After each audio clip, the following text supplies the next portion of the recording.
बाबा रामदेव जी महाराज के आगे तो अडानी और अंबानी भी बच्चे हैं। पूरी कहानी सुनिए आप लोग।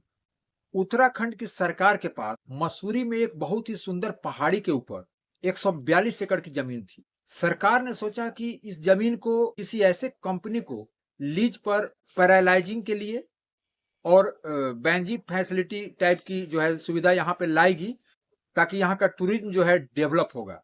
टूरिज्म को बढ़ावा देने के लिए इसको सरकार ने लीज पर देने की बात चलाई। अब इसके लिए 2023 में एक ऑक्शन किया गया, जिसमें कंपनियां भाग लेती है कि जो जितनी बोली लगाएगा उसको लीज पर आवंटित होगा, जिसमें 3 कंपनियों ने बोली लगाई।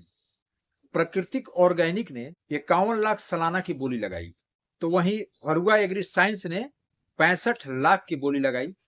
लेकिन राजस एरो स्पोर्ट्स ने 1 करोड़ की बोली लगाकर और इस नीलामी में अपना वर्चस्व कायम रखा और ये कॉन्टेस्ट उसने जीत लिया। लेकिन थोड़ा रिसर्च करने के बाद पता लगा कि ये जो राजस कंपनी थी, तो इस राजस कंपनी में पतंजलि के आचार्य बालाकृष्ण का लगभग 70% हिस्सेदारी है। कोई बात नहीं, बाबा जी एडवेंचर स्पोर्ट्स करवाना चाहते हैं तो इसमें बुराई ही क्या है।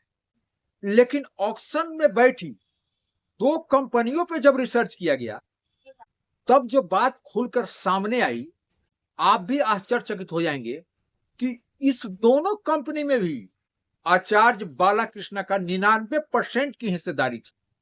अब आप सोचिए कि एक ऑक्शन होता है जिसमें 3 मात्र कंपनियां हिस्सा लेती है, और तीनों कंपनियां जो है पतंजलि के ही पते पे रजिस्टर्ड थी, यानी कि पतंजलि के ही एड्रेस पे इन लोगों का एड्रेस भी रजिस्टर्ड था।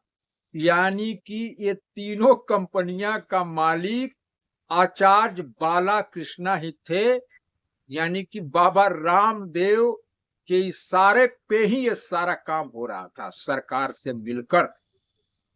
बिल्कुल ऑक्शन या फ्रॉड था, सरकार की इसमें मिली भगत थी, और आप जैसे और हमारे जैसे लोगों को बेवकूफ बनाने के लिए यह ऑक्शन किया गया था, ताकि सरकार ऑडियो कौड़ियों के दाम में अपने मित्रों को, अपने हितैषियों को, अपने पसंदीदा कंपनियों को ठेका पे दे दे। सोचो आप, 142 एकड़ जमीन, उस पर बना हेलीपैड, उस पर बने 5 लकड़ी के मकान, उस पर एक कैफेटेरिया, 2 म्यूजियम, इन सबों की अगर आप कॉमर्शियल वैल्यू निकालिएगा तो जानते हैं आप कितना निकलेगा?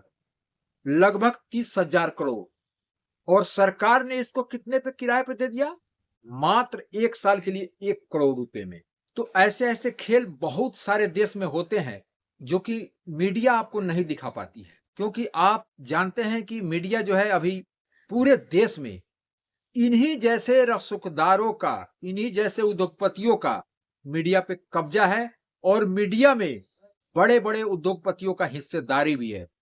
तो कभी मीडिया ये नहीं चाहेगी कि जो आप तक ये आवाज पहुंचे, लेकिन हम लोगों का फर्ज है कि जो जानकारी मिले उसको आप तक जरूर पहुंचाए, और आप लोगों का भी फर्ज है कि इस वीडियो को अधिक से अधिक शेयर करें, ताकि सरकार का जो इस टाइप का चेहरा है और इन जैसे जो बाबा बैठे हुए हैं और मिलियन ट्रिलियन डॉलर बना रहे हैं, देश की जनता को इस बात का पता होना चाहिए। मेरे मन में 3 सवाल है जो आपके मन में भी होंगे।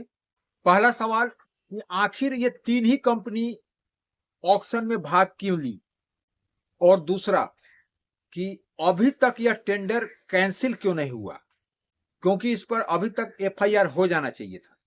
और तीसरा और आखिरी सवाल कि आखिर इस कॉन्ट्रैक्ट से सरकार को कितने का नुकसान हुआ है। मीडिया यह सवाल कभी पूछेगा नहीं, और अगर आप भी अगर चाहते हैं कि यह आवाज दबे नहीं, तो इस वीडियो को शेयर कीजिए, ताकि पतंजलि से और सरकार से हम लोग जवाब मांग सकें। जय हिंद।